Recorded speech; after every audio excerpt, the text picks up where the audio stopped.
number 4, Nuk Korako.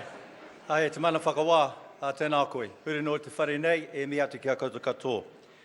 My question is to the Minister for Canterbury Earthquake Recovery. What is the estimated value of public sector construction completed and underway in Christchurch? Is the Minister going to answer? The Honourable Jerry Brownlee. Oh, Mr. Speaker, point of order.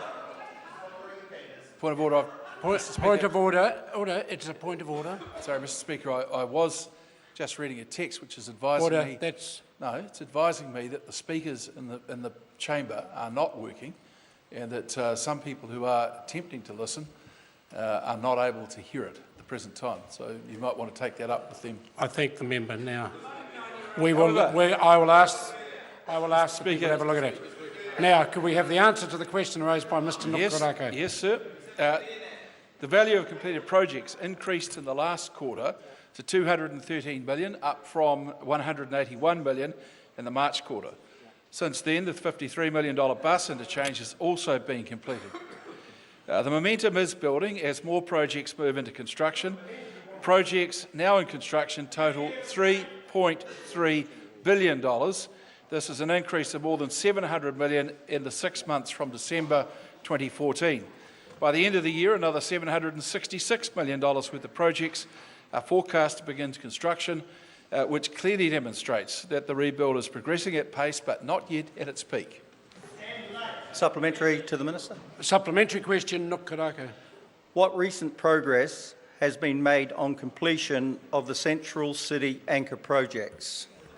The Honourable Jerry Brownlee. Well, Mr. Speaker, as I mentioned last month, the second and final stage of Christchurch's new bus interchange is now complete and open to the public, and this is the first of the Central City anchor projects to be completed. This high-quality facility is very encouraging. It's using public transport at levels not seen in the city before, or encouraging that, which I know my colleague, Mr. Bridges, the Honourable Simon Bridges, is very, very pleased about.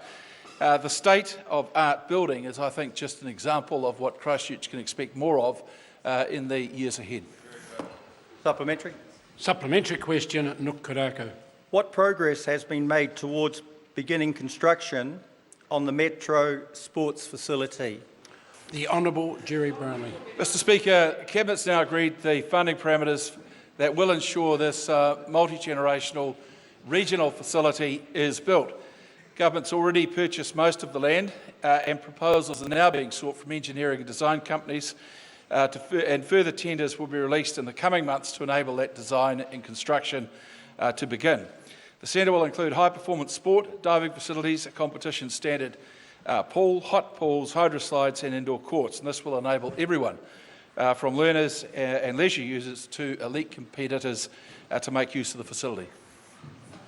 Supplementary question, Dr Megan Woods. Thank you. In light of Peter Townsend's concerns that delays to publicly funded anchor projects had caused investor uncertainty, will he now guarantee completion dates, or will the government continue, as Councillor Raf Manji described it, to drive with the handbrake on in terms of the recovery because of its election promise to return to surplus? Either of those two supplementary questions, the Honourable Jerry Brownlee. Well, look, I know that Mr Townsend has been very, very instrumental in ensuring that business interests in the city kept the faith with the city, and I think his efforts have been extremely important for the economic development that is currently going on in Christchurch, the expansion of our economy there. I also know that he's been very, very engaged in the process moving forward, and I'm quite sure that he would agree that some of those early concerns are no longer as relevant as might have once been. On the second part, let's be clear that the government has been working very closely with the Christchurch City Council toward transition, and that notwithstanding Mr Manji's view of things, given their own cash-strapped circumstances, statements like that from the Council are a little hollow. Before I call question number 5, thanks to Mr Brownlee, I've been informed that there is a fault in the sound system. An emergency system is now operating. It may mean for those watching TV, the volume is slightly lower than normal. Question number 5, Fletcher Tabuto.